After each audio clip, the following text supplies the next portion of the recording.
नमस्कार। श्री बिहारी जी की बैठक में आपका स्वागत है। मैं हूं शैलेंद्र कुमार भारद्वाज। सामाजिक व्यवहार में दो चीज़ें हमको बहुत क्लियरली परिलक्षित होती हैं। एक है भावनाएं और दूसरी है बुद्धिमत्ता। सामान्यतः जीवन में भावनाएं हमको भटकाती हैं। जितनी भी भटकन इस संसार में नजर आती है उसमें काफी बड़ा योगदान भावनाओं का होता है। बुद्धिमत्ता या बुद्धि और विवेक से हम अपनी इन भावनाओं को नियंत्रित करते हैं और उसको अपने आप को सत्य की ओर या वास्तविकता की तरफ ले जाते हैं। तो इसलिए आध्यात्मिक जगत में जो इंटेलेक्चुअल है या जो बुद्धि कोश है उसको मनोकोश से ऊपर रखा गया है। भावनाएं मन के अधीन रहती हैं या मन के अंग हैं और बुद्धिमत्ता और जो विजडम है वो बुद्धि के अंदर आती है, बुद्धि कोश के अंदर आती है। इस बीच में अब जो एक नई आइडेंटिटी है या जो नया शब्द है वो है ज्ञान। दुनिया में हर तरफ ज्ञान बिखरा पड़ा है, असीमित ज्ञान है। जिधर ना नजर मारोगे उधर आपको ज्ञान नजर आएगा। लेकिन ज्ञान की एक विशेषता है कि ज्ञान में भावनाओं का योगदान बहुत ज़्यादा नहीं है। भावनाएं हमें ज्ञान की ओर ले तो जाती हैं, लेकिन ज्ञान बुद्धि की खुराक है। ज्ञान को जानने के लिए, समझने के लिए बुद्धि की आवश्यकता होती है। ज्ञान में भावनाएं काम नहीं करती हैं।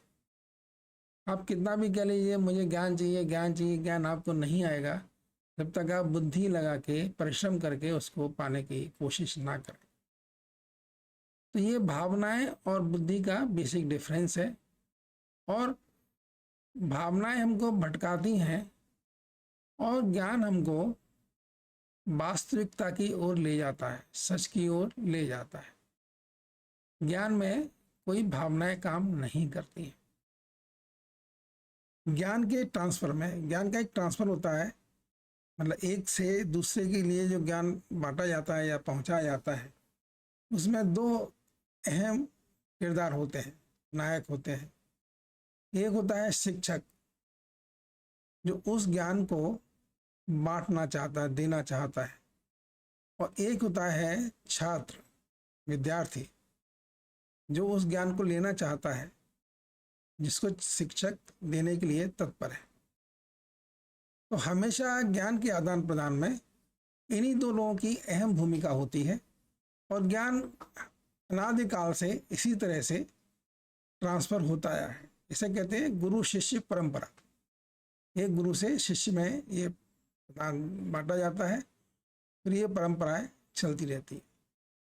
तो ये ज्ञान का स्वरूप है। ज्ञान के लिए एक शिक्षक भी चाहिए और ज्ञान के लिए एक विद्यार्थी भी चाहिए जो ज्ञान को पाना चाहता है। अब हम बात करते हैं श्रीमद् भगवत गीता की। भगवत गीता हमारे हर सनातन धर्मी को उपलब्ध है, उसके हाथ में ग्रंथ है, लेकिन उसका ज्ञान थोड़ा सा दुर्गम ज्ञान है। हर ज्ञान जितना जटिल होता जाता है उसको पाने वाले उसी संख्या में कम भी होते जाते हैं। तो गीता का ज्ञान जटिल ज्ञान है, सामान्यतः समझ में नहीं आता है, और क्योंकि उसमें मन के लिए कोई खास खुराक नहीं है इसीलिए वो मन वहाँ से भागने के लिए हमेशा तैयार रहता है, रमता नहीं है। मन जो है गीता के ज्ञान में रमना नहीं चाहता, उसे कहता है बड़ा नीरस है ये ज्ञान, मुझे इस ज्ञान की कोई आवश्यकता नहीं है। और बुद्धि कहती है कि भाई ज्ञान है, दे रखा है, भगवत गीता है हमारे पास, सब बड़ी तारीफ करते हैं कि भगवत गीता बड़ी इंपॉर्टेंट ग्रंथ है, सनातन धर्म का पूरा निचोड़ है भगवत गीता में। तो बुद्धि तो कहती है इसको पाने की चेष्टा करो। बहुत लोग कोशिश करते हैं लेकिन मन यहाँ जमता नहीं है भगवत गीता में। और उसके एक दो प्रमुख कारण भी हैं कि भगवत गीता में जो शिक्षक हैं वो भगवान श्री कृष्ण स्वयं है,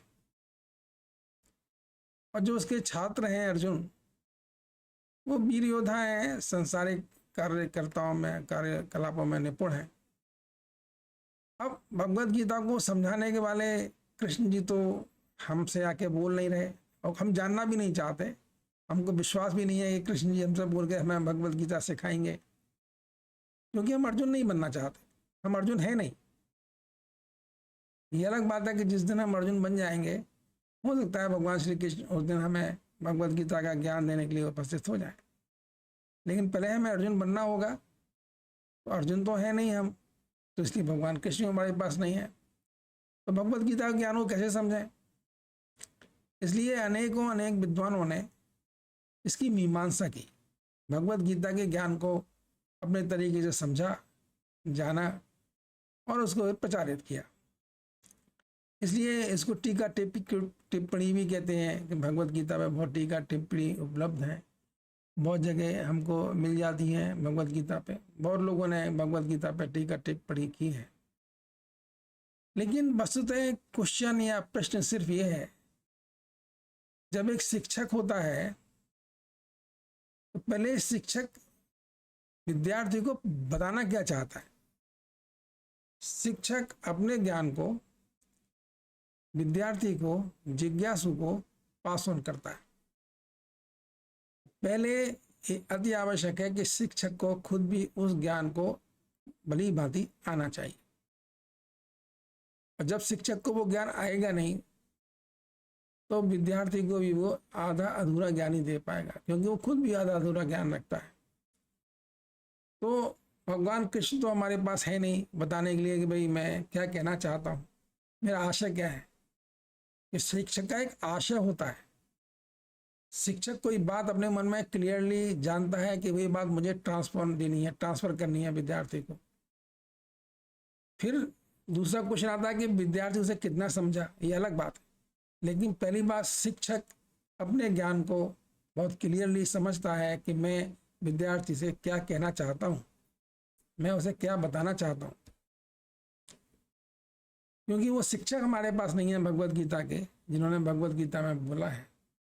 इसलिए हर आदमी ने अपने अपने तरीके से भगवत गीता की टीका टिप्पणी की, समझा, जानने की चेष्टा की, बोला, समझा, जो भी है। बहुत सी किताबें हैं, बहुत सी टीका टिप्पणी उपलब्ध है। इंग्लिश से, संस्कृत से हिंदी ट्रांसलेशन में भी उपलब्ध है भगवत गीता, अंग्रेजी ट्रांसलेशन में भी उपलब्ध है। पता जाने कितनी भाषाओं में भगवत गीता अनुवाद भी हो चुका है। और भगवत गीता विश्व की एक माना हुआ ग्रंथ है। हम लोग खुशकिस्मत हैं कि भगवत गीता हमको बड़ा आसानी से सुलभ हो जाती है। लेकिन भगवत गीता में कहना क्या चाहते हैं, मेन प्रश्न सिर्फ ये है कि भगवान कृष्ण क्या कहना चाहते हैं, क्या ज्ञान देना चाहते हैं भगवत गीता में। सिर्फ ये क्वेश्चन पूछिए कि भगवान कृष्ण भगवत गीता में क्या कहना चाहते हैं, एक बात। दूसरी बात, एक जिज्ञासा की भांति मन में एक प्रश्न अवश्य लाइए कि मैं हूं कौन। जीवन और मृत्यु के बीच में मैं फंसा हुआ ये जीव, कभी धरा पे आया, धरा तक चला गया। हम नित्य देखते हैं, फिर भटकते हैं, कभी गुस्सा होते हैं, कभी प्यार आता है, फिर बीमारियां आती हैं, फिर शरीर होता है, एक छोटा सा शरीर है, बच्चा से हम बड़े बन गए। एक जिज्ञासी व्यक्ति ये जरूर जानना चाहेगा कि भाई मैं हूं कौन। छोड़िए सब ज्ञान हटा दीजिए, मुझे नहीं चाहिए फिजिक्स, मुझे नहीं चाहिए केमिस्ट्री, ज्ञान तो बहुत है ना, क्या करूंगा सब ज्ञान, मेरे समझ में भी नहीं आएंगे, जान भी नहीं पाऊंगा। तो मैं ज्ञान में नहीं उलझना चाहता। मुझे अगर यही पता लग जाए कि मैं कौन हूं तो शायद मैं ज़्यादा मेरे लिए हितकर होगा। दूसरा, मुझे पता लग जाए कि मेरी जो स्वास्थ्य संबंधी गड़बड़ियां हैं या प्रॉब्लम्स आती हैं वो कैसे ठीक हो सकती हैं, तो मेरी और समस्या हल हो जाएगी। और मुझे सबसे ऊपर, मुझे अगर ये पता लग जाए कि मैं हर समय खुश कैसे रहूं, हर तनाव से अपने आप को कैसे बाहर निकालूं, या तनाव नाम की चिड़ियाओं को मैं अपने से दूर रखूं, तो शायद मेरे लिए ज़्यादा हित करो। तो ज्ञान हो ना हो, लेकिन मेरी आज की समस्याएं तो हल हो जाएंगी अगर मैं ये जान जाऊं कि भाई मेरी बीमारियां कैसे ठीक हो सकती हैं, मैं प्रसन्न चित्त कैसे रह सकता हूँ। फिर एक और बात आती है कि जो काम मेरे सामने लाए जाते हैं, क्या मैं उनका निष्पादन कुशलता से करता हूँ। तो मेरी अगर ये छोटी सी 3-4 समस्याएं हल हो जाएं, तो शायद में मुझे किसी और ज्ञान की आवश्यकता ही नहीं है। सच पूछें कि किसी भी ज्ञान की ज़्यादा आवश्यकता नहीं है। ये छोटा सा हम लोगों का जीवन है कि अल्प ज्ञान में भी बड़े बेहतर तरीके से जिया जा सकता है। प्रसन्न रहते हुए, हम खुश रहते हुए लोगों के लिए सेवा भी कर सकते हैं, काम भी कर सकते हैं और सब कुछ कर सकते हैं।